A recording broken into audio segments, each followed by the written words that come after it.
Met One's E-SEQ-FRM sequential sampler. It's part of the monthly flow checks, leak checks, temperature, pressure checks, audit and CAL's flow checks are very similar. We're going to go through the motions. The manual does a really good job of telling you what to do, how to do it, and the navigation, touchscreen navigation is very intuitive. So we'll get to it. We're going to start with a leak check. We put a dummy program in here. It's waiting to sample, to start sampling tomorrow, March 20th, 2021 at midnight. It's going to stop sampling at March 21st at midnight for 24 hours. This will be on a 3-day EPA sampling schedule. So what we want to do is we want to get out of this the sampling schedule, get into a maintenance mode. And we can just hit the 3 lines here: operate, test, setup, alarms. We're going to do test, and here's leak test. That's what we'll start with. So I'm just going to hit it, and then it prompts you to pause stop operation, first remove supply magazine and loose filter cassettes in transport. So we'll do that. This is the supply magazine. This is the storage magazine. Basic operation, you get a stack, a month's worth of filters in here. This one's empty. At midnight of the sampling day, filter drops down, rotates here, starts sampling for 24 hours. Then it sits here for 2 days until midnight of the next sampling event, in this case 3 days later, in which the turntable underneath moves this to the storage magazine, a plunger moves it up, the next one drops in line, moves here, it starts sampling immediately. So it wants us to move the supply magazine, that's this one, works on a magnet. This is the magnet right here, this little circle, and you have this line on the storage magazine. You line them up and pull straight up. That's how you remove it. So here's the supply magazine, loose filter cassettes in transport. That's going to be this guy. Wear gloves, be careful not to touch the actual filters. I'm going to use a little camel here to pull this out. That's all of them. And I just put them back in the supply magazine. I'm just going to leave this in back off. That's all it asks to do is remove the supply magazine and loose filter cassettes. If you have one here, you can see it if it's in there, and it has already sampled, and it'll go here and plunge up. So we're good right now. I'm just going to hit pause. It says wait for move to complete. You can see the turntable moving.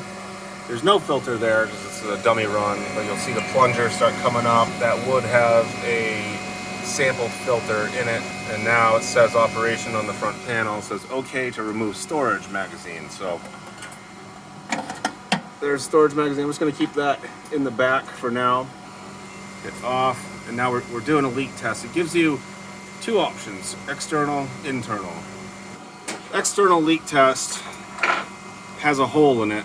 There's an internal leak test, which you only have to do for diagnostic purposes. It's opaque, it's shut off in the middle, so it's solid. That'll help you isolate if you have a leak inside from here with the pump, or if it is on top. I'll start with the external.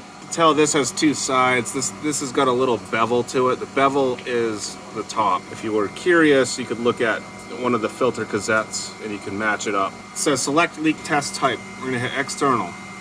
Now it prompts us insert external leak test cassette. So we'll put it in the storage side, just drop it in. Now I'm actually gonna tell it to insert it to this location. So I'll hit insert.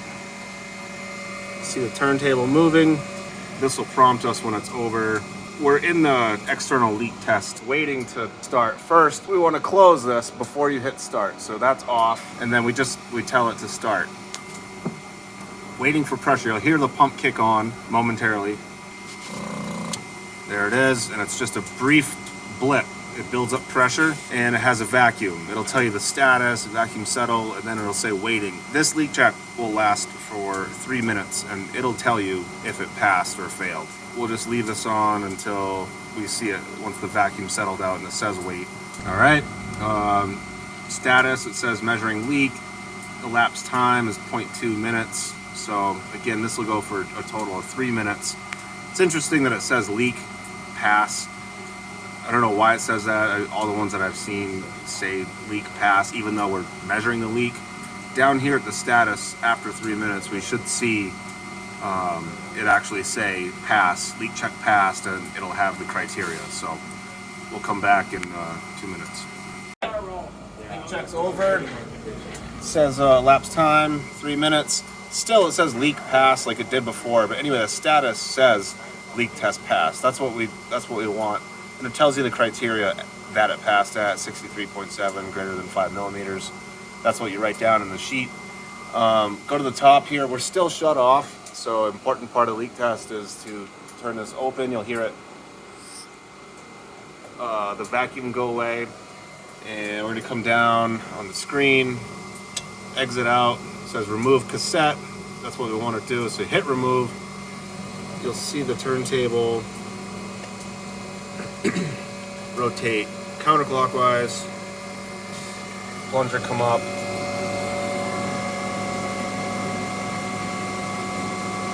and the faceplate tells us to remove cassette, which I'm doing. There it is. We're going to do temp calibrate. This is how we get to the temp comparison. There's a temp sensor. There's 3 of these. There's AT, which is ambient temp. If you click on that, it gives you 3 different options: ambient temp, filter temp, box temp. Your ambient temp, if you followed me to the back here, is this guy. This gets mounted just around the corner to the back. You co-locate temp probe in here to this ambient temp probe,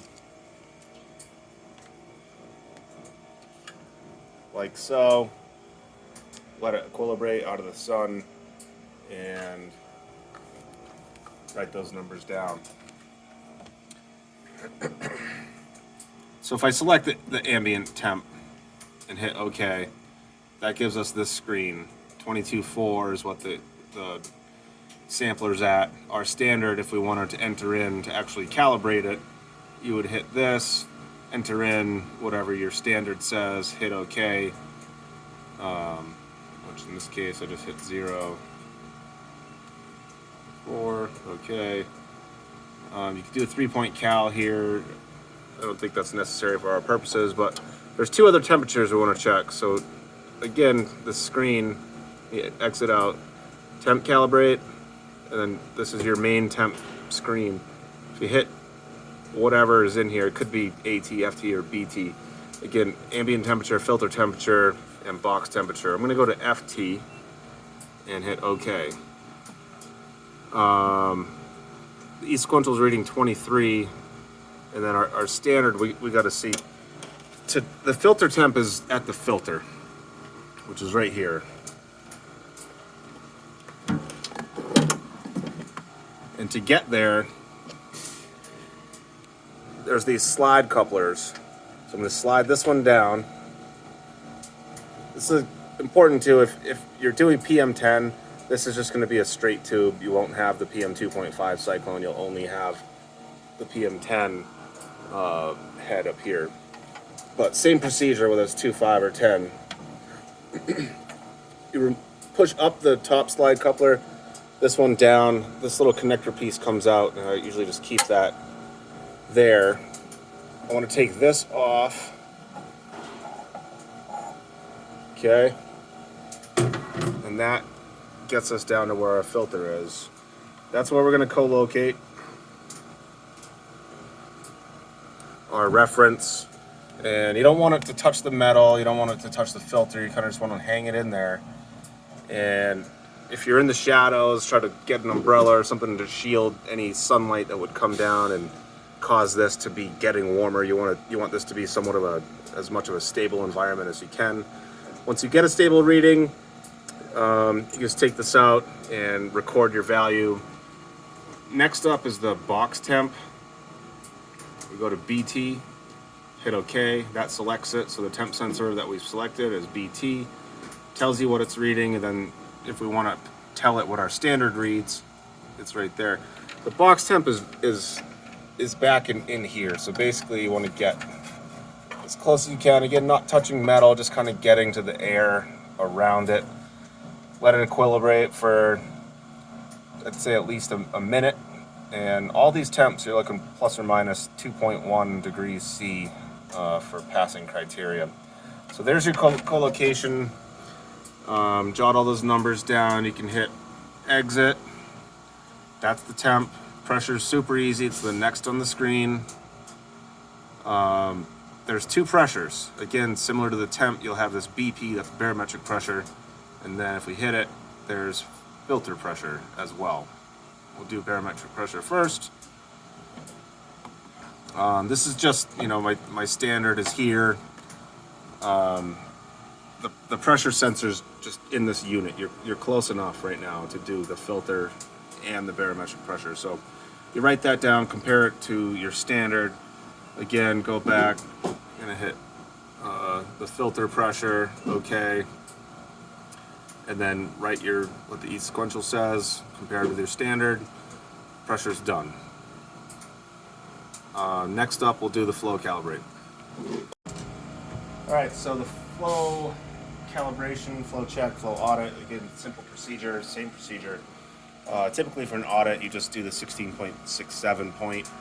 You can do all three of them. Certainly for a monthly flow check or a quarterly cal, you would do all 3 points. For this purpose, we'll do all 3 points. Just to get rolling like you would normally do in a flow check, we just did a leak check, so we'll take that adapter off.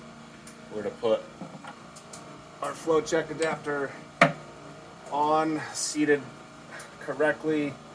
Do a flow check, we'll have to reconnect what we took off to do the temp comparison, so pretty easy. That just pushes down and in. We've got this little connector piece that'll go. We got the top slide coupler, bottom slide coupler, no spaces, that you can rotate that, kind of like it like that. So we've got a full system, a reference flow meter up top. You want to have your temperature probe co-located with the ambient temperature, which is out back. It'll just sit in there in the shadow, not in the sun. And we got our flow meter on. So we're gonna go to flow calibrate, and it prompts us insert cassette.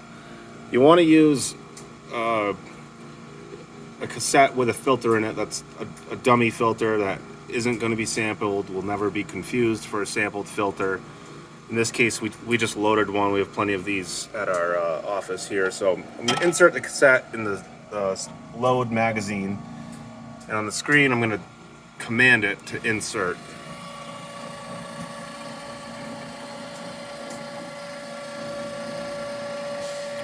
Turntable moves, goes into the line of flow, and the menu will say,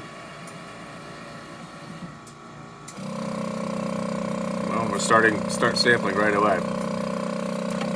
Similar to the temp and the pressure, there's the set point, so 16.67. If we click on this green cell, it'll give us our two other options. In this case, we just want to compare it. So the E-sequential is reading 16.64, and we're reading 16.53. That's very close. We would just record that and move to the next flow, which I'm going to do. Hit 16.67. Here's our other two options, so I'm just going to do the next one in line, 18.34. Okay. You'll hear the pump ramp up in speed. And E-sequential, this is what it's actually pulling at, trying to get to 18.34. It may or may not get right to it. Looks like it's going to get real close.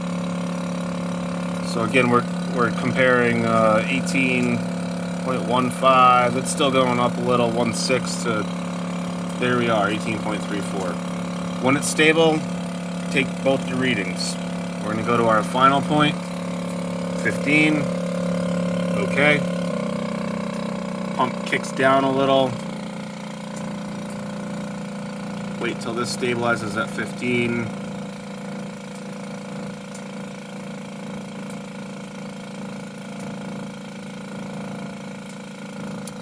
and grab your co-location value, 14.97, 15. This is looking great right from the factory, so we don't need to set anything. If we did need to set something, you would hit the reference.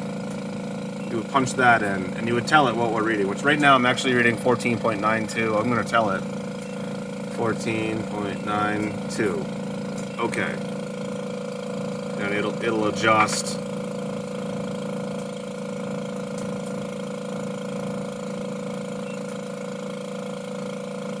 Hit set to save it. Once it stabilizes, we can hit exit. Remove cassette is the next, our flow cassette, so we'll tell it to remove it. Alright, so we're going to go over how to set up the event manager starting from ground zero, which is to set up the event defaults. We'll do this once, we'll do this here in the lab. For this project, we won't have to do it again, but here's what we're doing. We're going to hit the 3 lines, we're going to go to setup, and we go to event defaults. Basically, this sets up if you want a 3-day or a 6-day sampling period, PM10 versus 2.5. All the things where when this runs, it's the same every time. The only thing you would change is the day of the sample run. So if you don't do this, you make every month's filter changes more tedious. If you do this step in the beginning, then your month-to-month entries are much easier. So you'll only want to do this once if you do it right. So event defaults, start time, we're on the EPA 6-day schedule for this job. Start time is midnight, that's correct. Duration is 1 day. We're going to go midnight to midnight, that's correct. Repeat time, we set this up, we thought it was on a 3-day schedule, just learned it's on a 6-day schedule. We'll enter, we'll hit 6 days. So now, 6 days, enter, there it is. PM inlet type, we weren't sure what to put in here, but in reading the manual, if we have this BX-80825 cyclone, which we do, the manual tells us to choose PM 2.5 volumetric standard CCs. That's what we have. So that's going to stay the same. That's it for your event default. So I'll get out of that.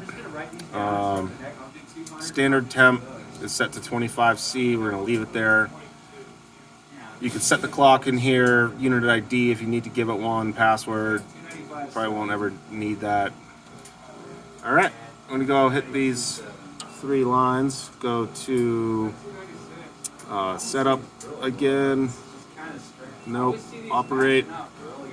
Okay, event manager allows us to set up our month of sampling. Right now we have no events. I'm going to hit add, and it asks for filter ID. Usually want to include month, day, what the sampler is, if it's PM10 or 2.5. If there's only one sampler per location, will be very easy, but certainly month, day, year, very important. In this case, I'm just going to put I'll do 03, and we'll set it for tomorrow, 2021 is what I'll call this. Okay. So your filter ID, you want it to be the run day. It makes the most logical sense. It asks you if it's a field blank. In this case, it's not. We'll review that in just a second. So, okay, there's next.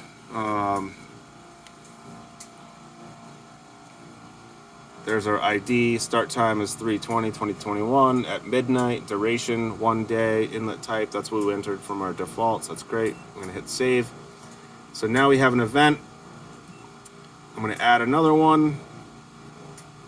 And this is going to be on the 3-day schedule. So, or sorry, 6-day schedule. So 03/26/2021. Field blank. I'll leave this one. We'll make this one a field blank. We won't make this one a field blank. Leave that as no. So we had our first sample day was 3/20, second sample day is 3/26. And I'm gonna hit next, confirm it, 326, 1 day, 2.5, save. Add another one. This one will be a field blank just for entering this. Regardless of the date that we have set up right now, it's sometime in the middle of your sampling month on a non-run day, you want to have a field blank. And basically the field blank will move on the day that you tell it to from your storage magazine to the sampling location and stay there for 3 days. And then it moves to the storage magazine when your next sampling day occurs. So you want to set up just for a non-run day. In this case, I know our last run day was the 26th. It'll run all of that day to the start of 27. So I'm going to do the field blank on 3/28. And so I'll just name it that, 03/28/2021. Okay. Field blank. Yes. That's it. And then you're going to hit next.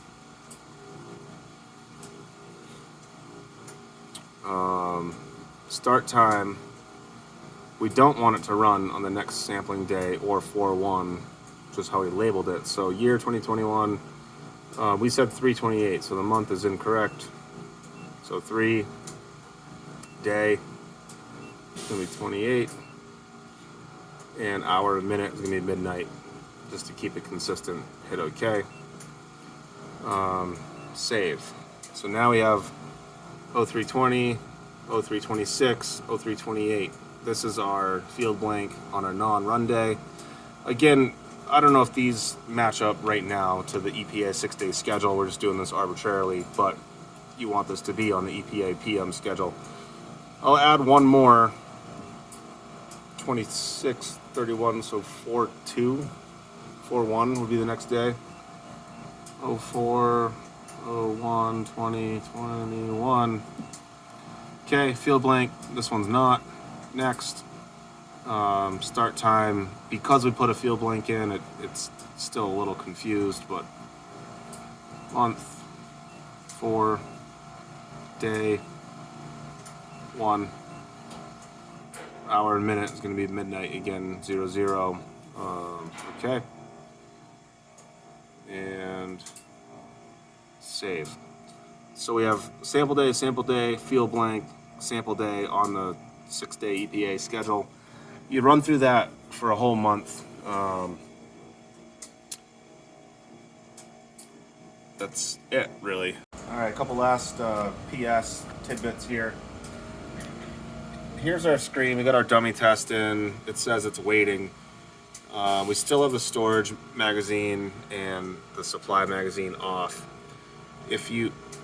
We just noticed that we have a filter in here, and I just want to get it, and the easiest way to do that is on the screen, the home screen. You can hit the 3 lines, and we're going to go to test, and there's an option for transport here. We're going to hit it, and it says in order to transport, you have to pause or stop the operation, and to do that, it also prompts you to remove the supply and loose cassettes. We already have that done. If you hit pause, then you can always resume sample.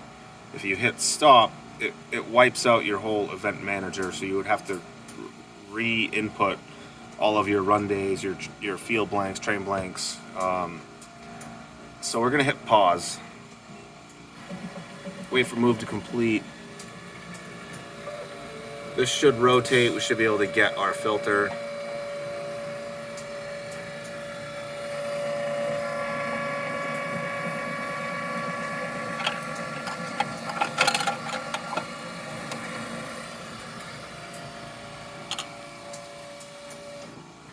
Okay, and it tells you that it's safe to remove your storage magazine. In that case, I would remove this. That plunger, just put the filter up there. I'm going to X out of that. If you want to, say you just entered your event manager and you want to make sure that this thing is going to run on its next run day, you can hit home, and it says status paused. Resume sample is what we want to do. This is warning, blah, blah. Put the storage and supply magazines on. So you'd want to do that. Put your storage, your supply, and then you just hit resume.